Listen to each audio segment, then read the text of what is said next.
إن الحمد لله نحمده ونستعينه ونستغفره ونعوذ بالله من شرور أنفسنا ومن سيئات أعمالنا من يهده الله فلا مضل له ومن يضلل فلا هادي له أشهد أن لا إله إلا الله وحده لا شريك له وأشهد أن محمدًا عبده ورسوله يا أيها الذين آمنوا اتقوا الله حق تقاته ولا تموتن إلا وأنتم مسلمون يا أيها الناس اتقوا ربكم الذي خلقكم من نفس واحدة وخلق منها زوجها وبث منهما رجالا كثيرا ونساء واتقوا الله الذي تساءلون به والأرحام إن الله كان عليكم رقيبا يا أيها الذين آمنوا اتقوا الله وقولوا قولا سديدا يصلح لكم أعمالكم ويغفر لكم ذنوبكم ومن يطع الله ورسوله فقد فاز فوزا عظيما أما بعد فإن خير الحديث كتاب الله وخير الهدي هدي محمد صلى الله عليه وسلم وشر الأمور محدثاتها وكل محدثة بدعة وكل بدعة ضلالة أعوذ بالله السميع العليم من الشيطان الرجيم من همزه ونفخه ونفثه اليوم أكملت لكم دينكم وأتممت عليكم نعمتي ورضيت لكم الإسلام دينا اللهم صل على محمد وأزواجه وذريته كما صليت على آل إبراهيم وبارك على محمد وأزواجه وذريته كما باركت على آل إبراهيم إنك حميد مجيد رب اشرح لي صدري ويسر لي أمري واحلل عقدة من لساني يفقه قولي رب زدني علما اللهم اکرمنی من نور الفہم واخرجنی من ظلمات الوہم۔ ہر قسم کی حمد و ثنا اللہ وحدہ لا شریک کے لیے خاص ہے، جو ہم سب کا مالک، رازق، مشکل کشا، حاجت روا، بگڑی بنانے والا، غموں پریشانیوں سے نجات دلانے والا ہے۔ درود و سلام نبیوں کے امام، پاک بازوں کے سردار، نبی آخر الزمان جناب محمد الرسول اللہ صلی اللہ علیہ وآلہ وسلم کی ذات گرامی پہ ہوں۔ محترم حضرات، سابقہ خطبہ کے اندر حجۃ الوداع کے خطبے کے حوالے سے نبی کریم صلی اللہ علیہ وآلہ وسلم کی چند گزارشات، چند فرامین آپ احباب کے سامنے ذکر کیے گئے۔ نبی صلی اللہ علیہ وسلم نے اس میں بڑی جامع گفتگو فرمائی۔ بنیادی باتیں آپ صلی اللہ علیہ وسلم نے حج کے خطبے میں بھی ارشاد فرما دیں، لیکن جیسے سابقہ خطبہ میں بھی یہ بات ہوئی تھی کہ آپ کو جب بھی موقع ملتا تھا آپ صحابہ کو نصیحت فرماتے تھے۔ صحابہ کہتے ہیں یوم النحر تھا، یعنی 10 ذوالحجہ، قربانی والا دن۔ نبی صلی اللہ علیہ وسلم ہمارے پاس موجود ہیں۔ آپ نے ہم سے سوال کیا، میرے صحابہ مجھے بتاؤ کون سا مہینہ چل رہا ہے؟ ہم خاموش رہے۔ ہم نے جواب میں صرف ایک بات کی، اللہ و رسولہ اعلم، اللہ اور اس کا رسول بہتر جانتا ہے۔ جواب نہیں دیا۔ خاموشی کی اصل وجہ کیا تھی؟ کہتے ہیں ہم نے یہ گمان کیا سیسمیہ، اللہ کے نبی صلی اللہ علیہ وسلم شاید کوئی اور نام بتانے لگے ہیں۔ صحابہ کی حرص تھی اللہ کے نبی اگر کوئی اور بات ہے وہ بھی بتا دیں۔ نبی پاک علیہ السلام نے کہا میرے صحابہ بتاؤ کیا ذوالحجہ کا مہینہ نہیں؟ ہم نے کہا بلا، کیوں نہیں؟ پھر آپ نے فرمایا شہر کون سا ہے؟ ہم نے کہا، صحابی کہتے ہیں ہم خاموش رہے، اللہ و رسول عالم۔ نبی صلی اللہ علیہ وسلم کہتے ہیں کیا یہ شہر مکہ نہیں؟ تیسرا سوال، بتاؤ آج کا دن کون سا دن ہے؟ خاموش، جواب نہیں دیا، صرف اس نیت سے شاید اللہ کے نبی صلی اللہ علیہ وسلم کو اضافی بات بتانا چاہتے ہیں۔ تو آپ صلی اللہ علیہ وسلم نے کہا کیا آج کا دن یوم النحر نہیں، 10 ذوالحجہ نہیں؟ صحابہ کہتے ہیں کیوں نہیں؟ بلا یا رسول اللہ، اللہ کے رسول کیوں نہیں، آج یوم النحر ہے۔ تو آپ صلی اللہ علیہ وسلم نے 3 چیزوں کو ذکر کرنے کے بعد فرمایا ان دماءکم واموالکم واعراضکم حرام علیکم کحرمت یومکم ھذا فی بلدکم ھذا فی شہرکم ھذا۔ پچھلے خطبہ میں آپ نے سنا کہ عرفہ کے اندر، عرفات کے میدان میں نبی صلی اللہ علیہ وسلم نے جو حج کا خطبہ دیا اس میں بھی یہ باتیں فرمائیں ان دماءکم واموالکم حرام علیکم، تمہارے خون آپس میں حرام ہیں، مال ایک دوسرے پہ حرام ہے۔ لیکن جو یوم النحر کے دن، یوم النحر کو جو خطبہ دیا قربانی والے دن، اس میں ایک چیز کا اضافہ اللہ کے نبی نے کر کے پھر وہی بات فرما دی ان دماءکم، بے شک تمہارے خون، واموالکم اور تمہارے مال، واعراضکم تیسری چیز جس کا اضافہ کیا کہا تمہاری آپس میں عزتیں، حرام علیکم تم پر آپس میں حرام ہے۔ جس طرح کوئی کسی کو قتل نہیں کر سکتا، کوئی کسی کے مال پہ قبضہ نہیں کر سکتا، اسی طرح کوئی کسی کو بے عزت نہیں کر سکتا، اس کی عزت کے ساتھ نہیں کھیل سکتا۔ کحرمت یومکم ھذا، کہا اسی طرح حرام ہے جیسے آج کے دن یوم النحر کی حرمت ہے۔ سال کے اندر جتنے بھی ایام ہیں ان تمام ایام میں سے سب سے عظمت والا دن یوم النحر کا دن ہے۔ نبی کریم صلی اللہ علیہ وسلم نے خود فرمایا تھا اللہ کے ہاں ایام میں سب سے عظمت والا دن قربانی والا دن یعنی یوم النحر ہے۔ اور آپ نے فرمایا جس طرح آج کے دن کی حرمت ہے اسی طرح ان چیزوں کی بھی حرمت ہے۔ فی بلدکم ھذا، جس طرح شہر مکہ کی حرمت اسی طرح تمہاری ان تینوں چیزوں کی حرمت ہے، مال کی بھی، جان کی بھی اور عزت کی بھی۔ شہر مکہ کی اتنی حرمت ہے، قرآن کے مطابق وَمَن يُرِدْ فِيهِ بِإِلْحَادٍ بِظُلْمٍ، جو شخص مکہ کے اندر الحاد اور ظلم کا ارادہ کرے، زیادتی کرنے کا ارادہ بھی کرے، اللہ تعالیٰ کہتے ہیں ہم اس کو بھی عذاب چکھائیں گے۔ ارادہ کرنے پر بھی سزا ہے، اس قدر حرمت ہے مکہ کی۔ لیکن فرمایا جس طرح اس کی حرمت ہے اسی طرح اس چیز کی بھی حرمت ہے۔ سابقہ خطبہ میں 2 چیزیں ذکر ہوئیں، مال اور جان۔ تیسری چیز جس کی اہمیت کی پیش نظر اللہ کے پیغمبر صلی اللہ علیہ وسلم نے یوم النحر کے دن آپ نے اس بات کے حوالے سے صحابہ کو آگاہ کیا اعراضکم، عزت کے محافظ بن جائیں۔ اور ساتھ تیسری چیز اللہ کے نبی نے کہی جس طرح دن کی حرمت ہے، جس طرح شہر مکہ کی حرمت ہے اور جس طرح ذوالحجہ کی حرمت ہے، 4 حرمت والے مہینے ہیں۔ یہ اس وقت سے ہیں جب سے اللہ تعالیٰ نے آسمان و زمین کو پیدا کیا ہے۔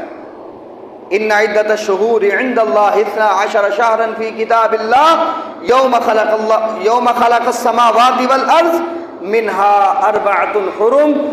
اللہ رب العالمین کے ہاں مہینوں کی تعداد 12 ہیں، اس وقت سے ہے جب سے اللہ نے آسمان و زمین کو پیدا کیا۔ ان میں سے 4 حرمت والے مہینے ہیں۔ اور بھائی کرسی باہر رکھ دے۔ جس طرح نبی کریم صلی اللہ علیہ وسلم کی احادیث نے واضح فرما دیا کہ 4 حرمت والے مہینے کون سے ہیں؟ ثلاث متوالیات۔ اللہ کے نبی نے کہا 3 تو ایسے ہیں جو پیدر پہ آتے ہیں، ان میں سے ایک ذوالقعدہ ہے، دوسرا ذوالحجہ ہے، تیسرا محرم ہے، تینوں ہی حرمت والے مہینے ہیں، اور چوتھا آپ نے فرمایا رجب بھی حرمت والا مہینہ ہے۔ قرآن کہتا ہے فَلَا تَظْلِمُوا فِيهِنَّ أَنفُسَكُمْ، تم نے ان مہینوں میں اپنے نفسوں پہ ظلم نہیں کرنا۔ یہ 4 حرمت والے مہینے ہیں۔ آپ نے فرمایا جس طرح اس مہینے کی حرمت ہے اسی طرح تمہاری آپس میں عزت کی بھی حرمت ہے، اسی طرح جان کی حرمت ہے، اسی طرح مال کی حرمت ہے۔ کس طرح نبی کریم صلی اللہ علیہ وسلم اپنے صحابہ کی تربیت فرما رہے۔ محترم بھائیو، یہ جو بات ہے اعراض ایک دوسرے کی عزت کے محافظ بنے، یہ دین اسلام کا ایک اہم نکتہ ہے اور اہم بات ہے۔ آپ صلی اللہ علیہ وسلم نے صرف ایک موقع پہ نہیں، کئی مواقع پہ اس بات کو اجاگر کیا۔ آپ نے تو یہاں تک کہا تھا المسلم من سلم المسلمون من لسانہ ویدہ، صحیح مسلم کی حدیث ہے، اللہ کے پیغمبر نے کہا مسلمان ہے وہ ہے ہی وہی شخص ہے، کامل اسلام والا وہی شخص سالم المسلمون من لسانہ ویدہ، جس کی زبان سے بھی مسلمان محفوظ ہوں، اس کے ہاتھ سے بھی مسلمان محفوظ ہوں۔ جس کے ہاتھ سے مسلمان محفوظ نہیں ہے، اس کی زبان سے لوگ مسلمان محفوظ نہیں، وہ کیسا مسلمان ہے؟ وہ کیسے تکمیل ایمان کا دعویٰ کر سکتا ہے؟ اللہ کے نبی صلی اللہ علیہ وسلم نے ایک تعریف بیان کر دی، مسلمان وہ ہوتا ہے جس کے ہاتھ اور زبان سے دوسرے مسلمان محفوظ ہوتے ہوں۔ اور صحیح مسلم کی حدیث ایک اور آتی ہے، نبی پاک علیہ السلام نے ایک دن فرمایا المسلم اخو المسلم، میرے صحابہ مسلمان کا بھائی ہے، لا یظلمہ ولا یخذلہ ولا یحقرہ، مسلمان پہ ظلم نہیں کرتا، مسلمان کو ذلیل نہیں کرتا، اس کی توہین نہیں کرتا، اس کی بے عزتی نہیں کرتا، ولا یحقرہ، نہ مسلمان کو حقیر سمجھتا ہے، تینوں کام نہیں کرتا۔ پھر یہ بات ارشاد فرمانے کے بعد اللہ کے نبی نے دل کی طرف اشارہ کیا، التقوی ہاں ہونا۔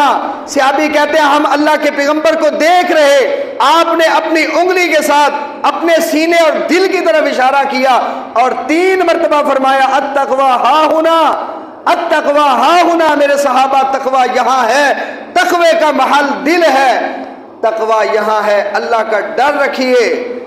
اور اشارہ یہ تھا کہ دل کے اعتبار سے بھی مسلمان کے حوالے سے اپنے دل کو پاک صاف کر لیں۔ کیوں؟ بحسب امرئ من الشر ان یحقر اخاہ المسلم، انسان اپنے دل میں بھی اگر کسی مسلمان کو حقیر سمجھے، یہی چیز اس کے برا ہونے کے لیے کافی ہے۔ انسان یہاں سے ہی اس کی برائی واضح ہو جاتی ہے کہ وہ اپنے دل سے کسی مسلمان کو حقیر سمجھتا ہے۔ یہ متکبرانہ انداز ہے۔ آپ نے جو تکبر کی تعریف فرمائی تھی وہیں بھی اللہ کے نبی نے یہ ارشاد فرمایا الکبر بطر الحق وغمط الناس، تکبر ہوتا یہ ہے انسان حق بات کو ٹھکرا دے اور لوگوں کو اپنے سے حقیر سمجھے۔ پھر اللہ کے نبی صلی اللہ علیہ وسلم نے فرمایا کل المسلم علی المسلم حرام دمہ ومالہ وعرضہ، سارے مسلمان یہ توجہ سے بات سن لیں، کل المسلم، سارے کے سارے مسلمان، علی المسلم، دوسرے مسلمانوں پہ انداز یہ ہے حرام دمہ ومالہ وعرضہ، جو خطبے میں ارشاد فرمائی آپ نے بات یوم النحر کو کہ 3 چیزوں کی حرمت کا خیال رکھنا، جان کی بھی حرمت ہے، مال کی بھی حرمت ہے، عزت کی بھی حرمت ہے۔ یہاں بھی یہ ارشاد فرمایا کل المسلم علی المسلم حرام دمہ ومالہ وعرضہ، ہر مسلمان پہ دوسرے مسلمان کی 3 چیزیں حرام ہیں، نہ اس کو قتل کر سکتا ہے، نہ اس کے مال پہ قبضہ کر سکتا ہے، اور نہ ہی اس کو بے عزت کر سکتا ہے۔ کتنی اہم باتیں تھیں، اور یہ بات تو نبی صلی اللہ علیہ وسلم یوم النحر کو حجۃ الوداع کے موقع پہ فرما رہے۔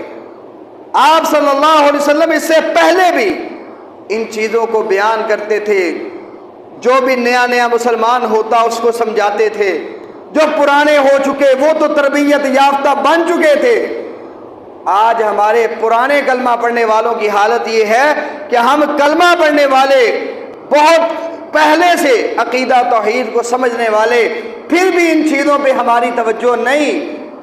آپ صلی اللہ علیہ وسلم کن کو خطاب فرما رہے؟ جامع ترمذی اٹھائیں، عبداللہ ابن عمر رضی اللہ عنہما کہتے ہیں صعد رسول اللہ صلی اللہ علیہ وسلم المنبر، اللہ کے پیغمبر صلی اللہ علیہ وسلم منبر پہ چڑھے، فنادا بصوت رفیع، اللہ کے پیغمبر صلی اللہ علیہ وسلم نے بلند آواز سے خطاب کیا۔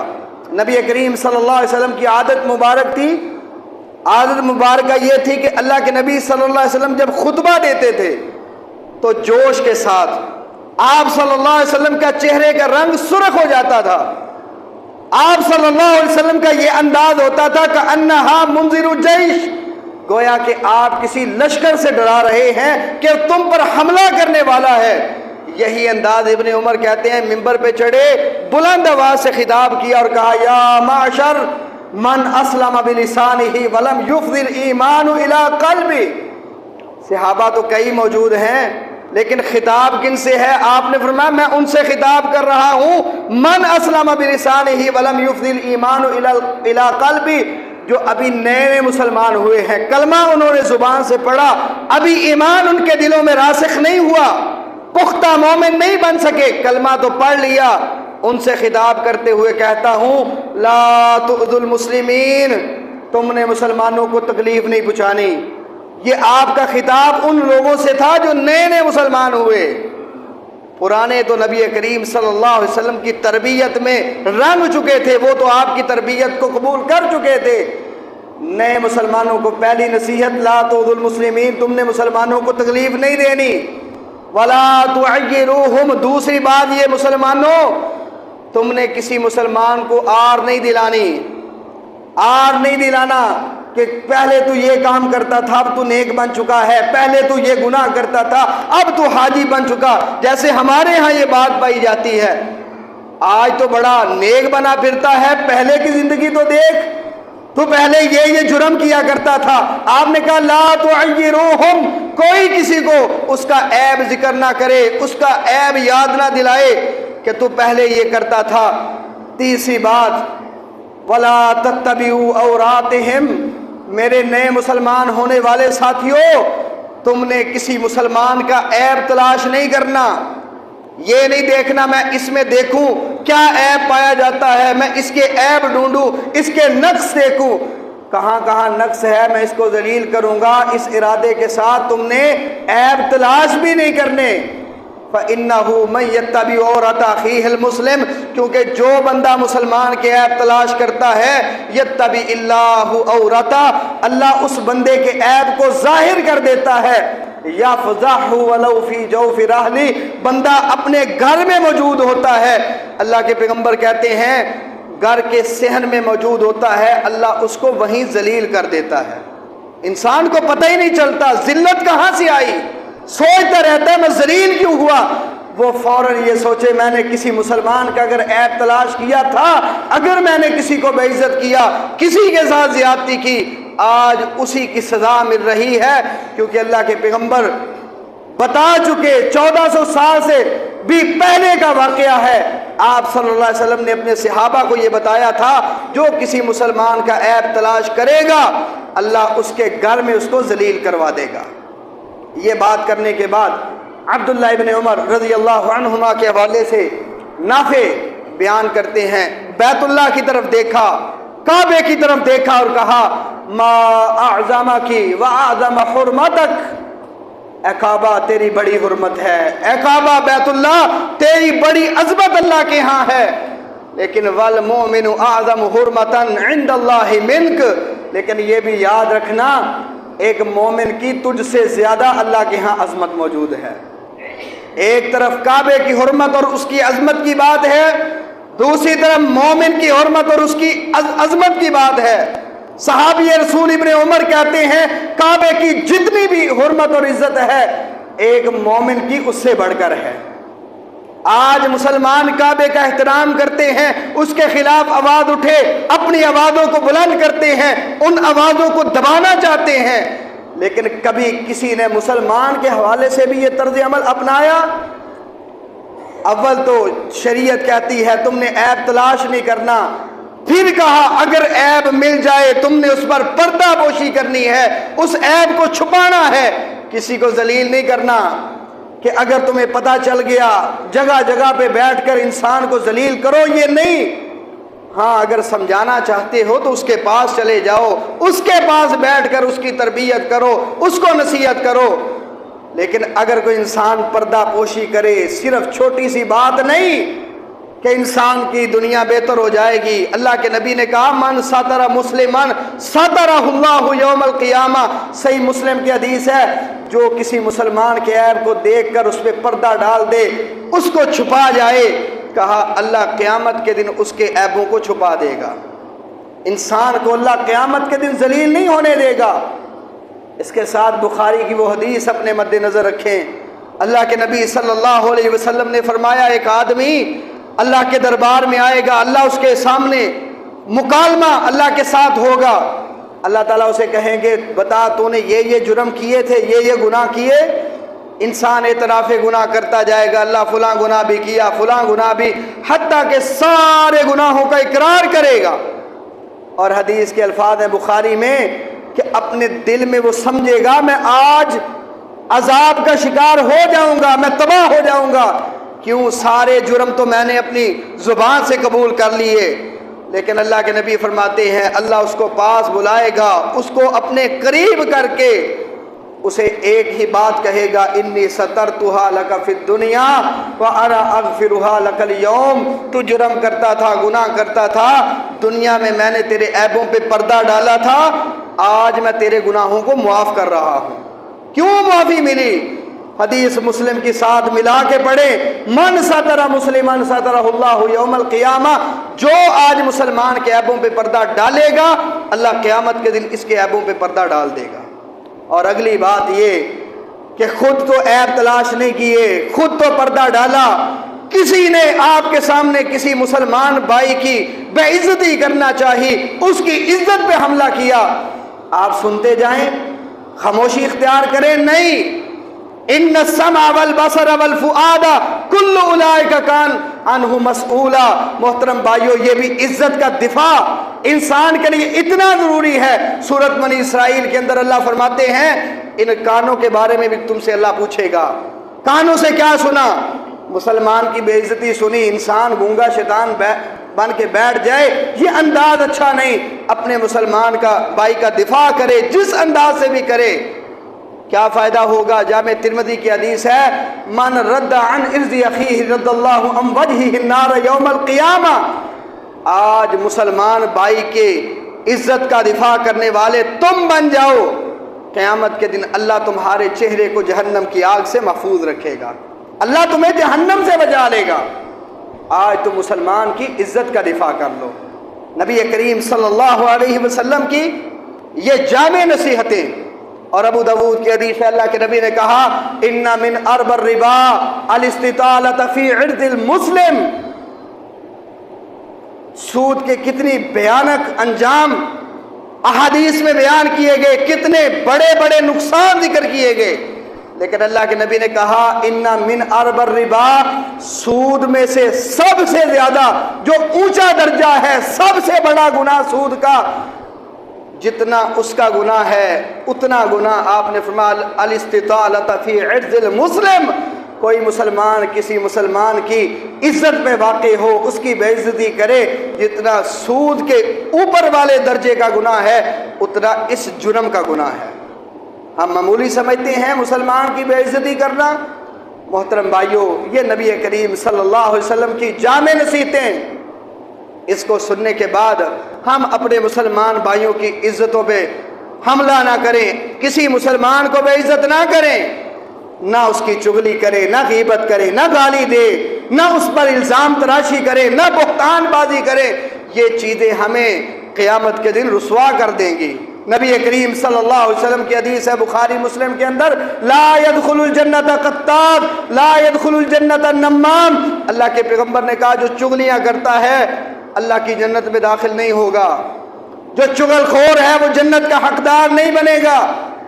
آج غیبتیں خوشی سے کرتے ہیں، عیب ذکر کرتے ہیں، محترم بھائیوں، یہ بھی مسلمان کی بے عزتی ہے، اس کی عزت پہ واقع ہونا۔ صحیح مسلم کی حدیث پڑھیں، صحیح مسلم کے اندر غیبت کے حوالے سے اللہ کے نبی نے کیا فرمایا؟ آپ نے اپنے صحابہ سے پوچھا تدرون ما الغیبہ، جانتے ہو غیبت کسے کہتے ہیں؟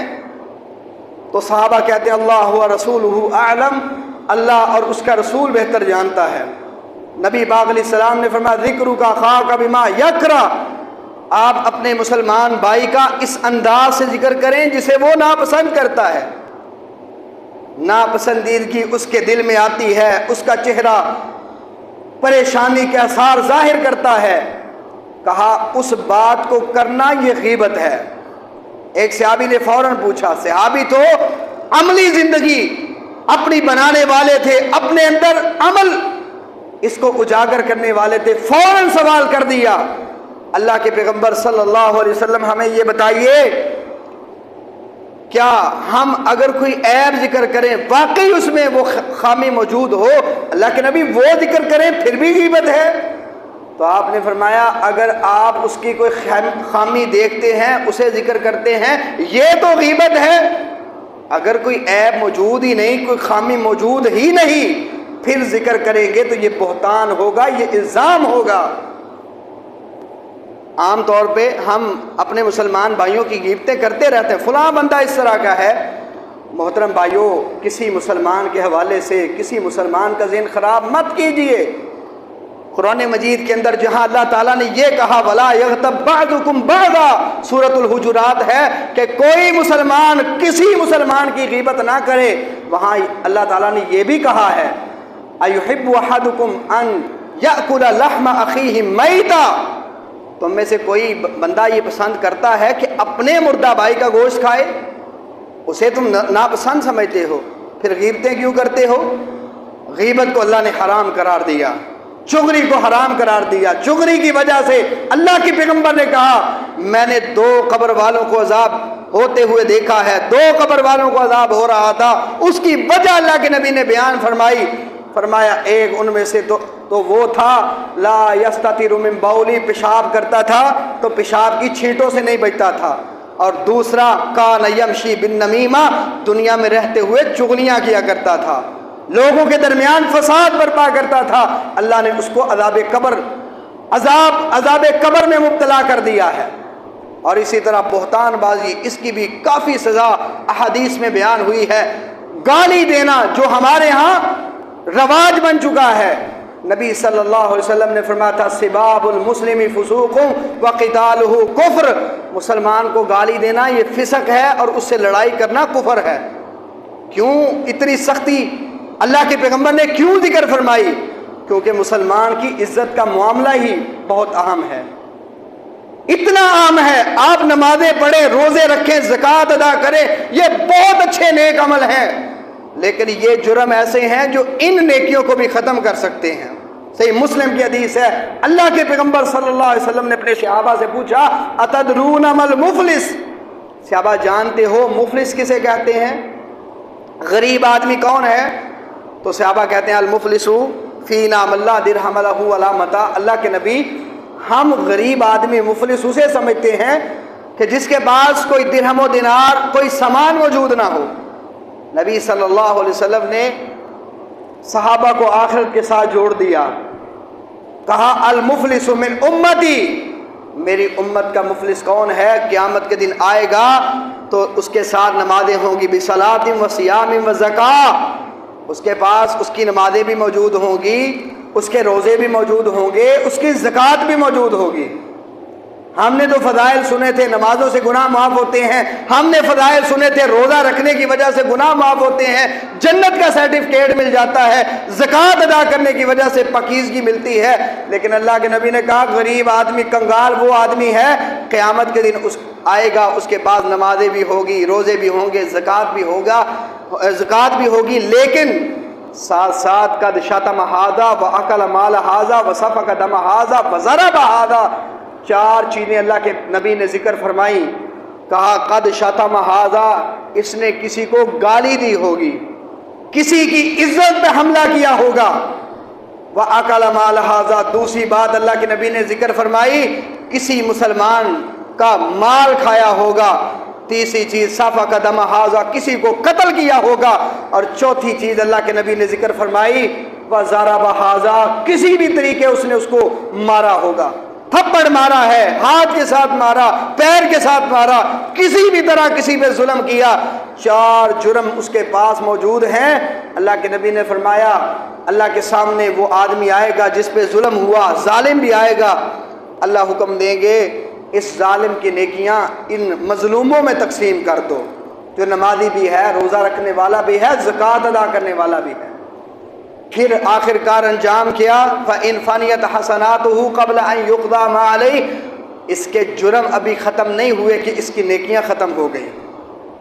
پھر نبی پاک علیہ السلام نے فرمایا اللہ حکم دیں گے اگر اس کی نیکیاں ختم ہو گئی ہیں لیکن جرم باقی ہیں تو جو مظلوم ہیں ان کے گناہ اٹھاؤ اور اس پر ڈالنے شروع کر دو، ان لوگوں کے گناہ ڈالے جائیں گے، ثم تُرِحَ فِي النَّارِ، پھر اس شخص کو اٹھا کے جہنم میں گرا دیا جائے گا۔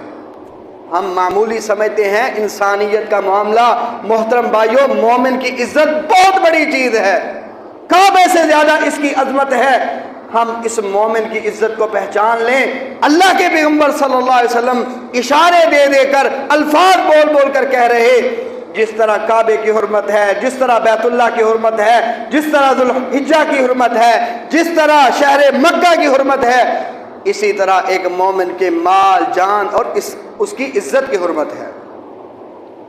اور اس کے بعد نبی کریم صلی اللہ علیہ وسلم نے ایک اور بات ارشاد فرمائی سَتَلْقَوْنَ رَبَّكُمْ فَيَسْأَلُ عَنْ أَعْمَالِكُمْ، میرے صحابہ قیامت کا دن ہوگا، تم اپنے رب سے ملاقات کرو گے تو اللہ تم سے تمہارے اعمال کے بارے میں پوچھے گا۔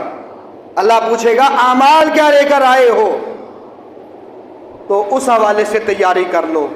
میرے صحابہ تم سے اللہ نے اعمال کے بارے میں پوچھنا ہے، صرف زبانی دعوے نہیں، صرف کلمہ کافی نہیں، صرف دعوی مسلمانی کافی نہیں، انسان سے عمل کے بارے میں پوچھا جائے گا، بتا عمل کیا لے کے آیا ہے۔ قرآن مجید پڑھیں 20 جگہ پر بلا مبالغہ 20 جگہ پر اللہ نے ایمان کا ذکر کیا، ساتھ عمل صالح کا ذکر کیا، پھر جنت کا وعدہ کیا۔ ان الذین آمنوا وعملوا الصالحات کانت لهم جنات الفردوس نزلا، ایمان لے کے آ، نیک عمل کر، اس کے بعد اللہ تیری مہمانی جنت الفردوس سے کرے گا۔ ان الذین آمنوا وعملوا الصالحات سیجعل لهم الرحمن ودا، عمل صالح لے کے آ اور ساتھ ایمان کی پختگی موجود ہو، کہا اللہ تجھ سے محبت کرنے والا بنے گا۔ اور بھی فضائل آتے ہیں ایمان کے بعد عمل صالح۔ اگر انسان کے پاس عمل صالح نہیں، انسان کے کھوکھلے دعوے قیامت کے دن باطل ہو جائیں گے۔ اللہ تعالیٰ اعمال کو دیکھتا ہے، صحیح مسلم کی حدیث ہے ان اللہ لا ينظر الى صورکم واموالکم، اللہ تمہاری صورتوں کو نہیں دیکھتا، خوبصورت کون ہے، اس کا رنگ کیسا ہے، اور نہ ہی اللہ تمہارے مال دیکھتا ہے، مالدار کتنا ہے، اس کے پاس بینک بیلنس کتنا ہے، کتنا مالدار ہے، یہ چیزیں اللہ نہیں دیکھتا۔ وَلَٰكِن يَنظُرُ إِلَىٰ قُلُوبِكُمْ وَأَعْمَالِكُمْ، اللہ 2 چیزیں دیکھتا ہے، ایک اللہ تمہارا دل دیکھتا ہے اور دوسرا تمہارے اعمال دیکھتا ہے۔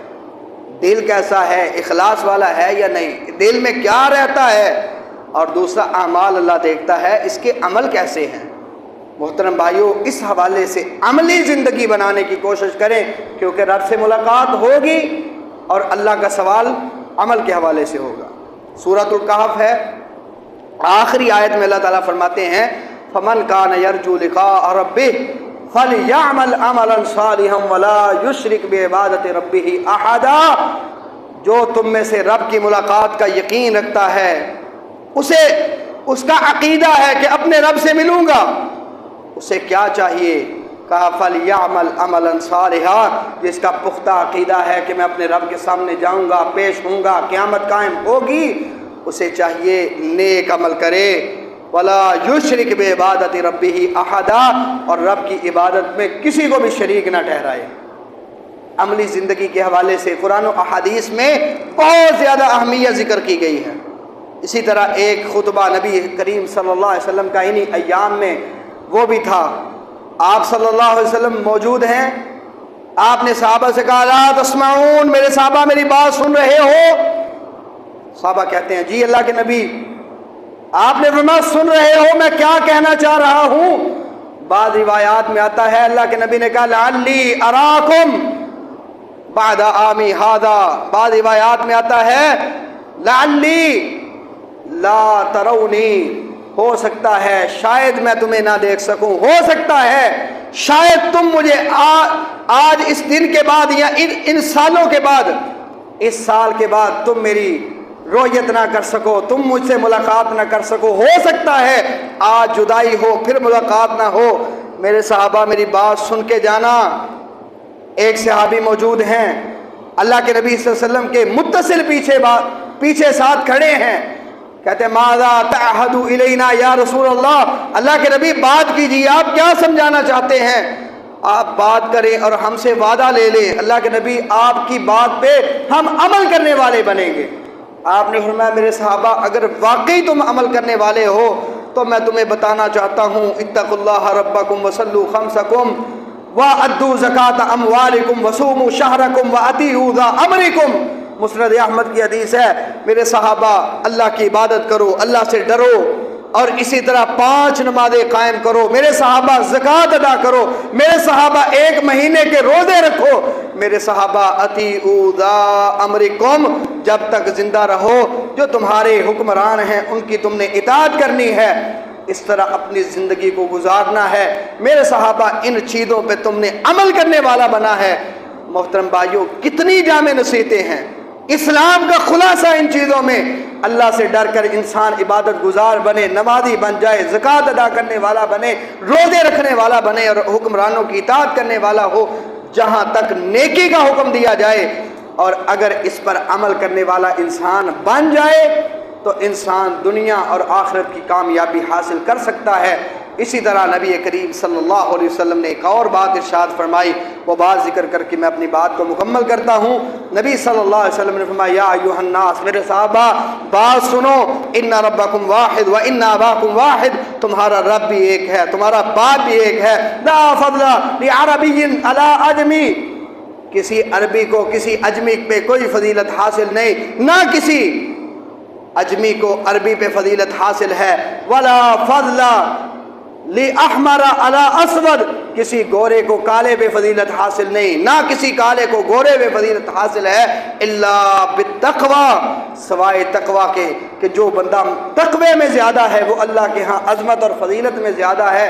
یہ بات ارشاد فرمانے کے بعد اللہ کے نبی صلی اللہ علیہ وسلم نے سورۃ الحجرات کی اس آیت کا ٹکڑا پڑھا جس میں یہ کلمات آتے ہیں ان اکرمکم عند اللہ اتقاکم، یہ برادریاں، یہ کنبے قبیلے تو معرفت کے ذریعہ ہیں، پہچان کے ذریعے ہیں، تم میں سے اللہ کے ہاں سب سے زیادہ عزت والا وہ ہے جو سب سے زیادہ تقوی اختیار کرنے والا ہے۔ اللہ تعالی ہمیں نبی کریم صلی اللہ علیہ وسلم کی نصیحتوں پر کامل عمل کرنے کی توفیق عطا فرمائے۔ وآخر دعوایا ان الحمد للہ رب العالمین۔